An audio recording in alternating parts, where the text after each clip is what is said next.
In this video, I'm going to take a look at what the BOLDCRAFT chart can tell us about the relationship between marketing and sales. Let's review by looking at the customer journey. The customer becomes aware of their problem. They begin looking for options. They make a decision or a purchase. Then it's the business's responsibility to provide excellent service and create loyalty, and then turn their customers into advocates for their brand, which should result in repeat business from the customer and their friends. And we create this circle that goes around here. Let's take a look at the role of marketing versus sales. To do this, I'm going to add some information to the chart. It's important to be able to look at customer journey not only from an experience perspective, but also from a logical perspective. And by this, I mean, do they or do they not have the information? Do they or do they not know about you? It's important to think this way because this is how algorithms for search engines and also social media platforms are thinking about your customer. They're thinking about your customer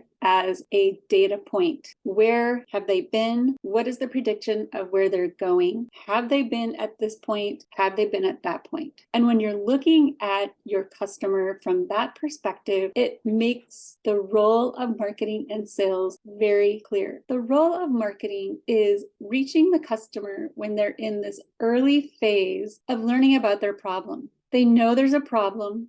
They have a desire to fix it. They may not be sure of the source of the problem or what the solution is, and they likely don't know about you. The work that marketing does to reach people in this awareness level can be seen over here. They're adding content to the website. They're posting video on social media apps for video and on social posts like Twitter and all of the other social media platforms that are out there. They might be putting on events, collaborating with partners. These are the activities that marketing is doing to reach people in this awareness level. Marketing is also working with customers as the customer gets closer to solving their problem. You're going to be publishing content on your website, again, doing video, social posts, and it's at this point that it also makes sense to start running ads. If you try to run ads for people up here, you're just throwing money into the void. But when people are getting closer to making a decision, the keywords that you use in those ads are going to be more relevant. Once marketing has led the customer through these two levels, this is where sales can pick up the relationship. The role of a salesperson is to be an expert on two things. Number one, the customer problem, and number two, your solution. By the time a customer reaches a salesperson, they should have already gone through learning about their problem and considered their options, and they're really narrowing it down. In this way, the sales professional has a refined role. The customer is going to be ready to get into the details of their specific problem and your specific solution. They are going to be ready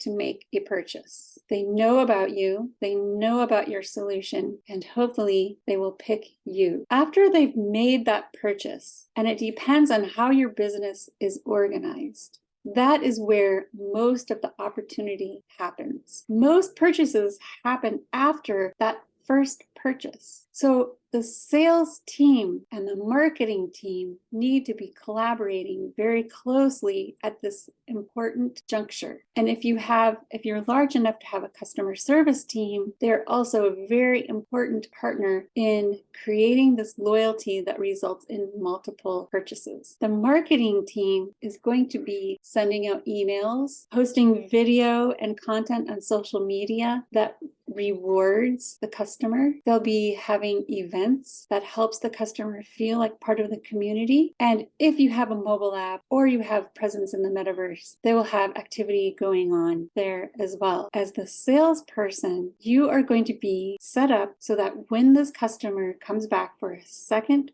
purchase or a third or a fourth, you will be assigned to them. You'll be in contact with them directly. The marketing team may not be directly in touch with your customer. They're going to be focusing on putting out social posts for all of the existing customers, video for all of the existing customers. So you want to make sure as a salesperson that you have a landing place for these repeat customers. Do you have a special page on your website where they can get more information about additional products. And you want to make sure that if you have a customer service department, there's an open channel between customer service and you. And what you learn through customer service engagement with your customers is, do they need additional products? Is the current product missing something that they need? And this is where customer service and the sales department and the product development team can be working together closely to develop those additional products and additional services that will keep your client engaged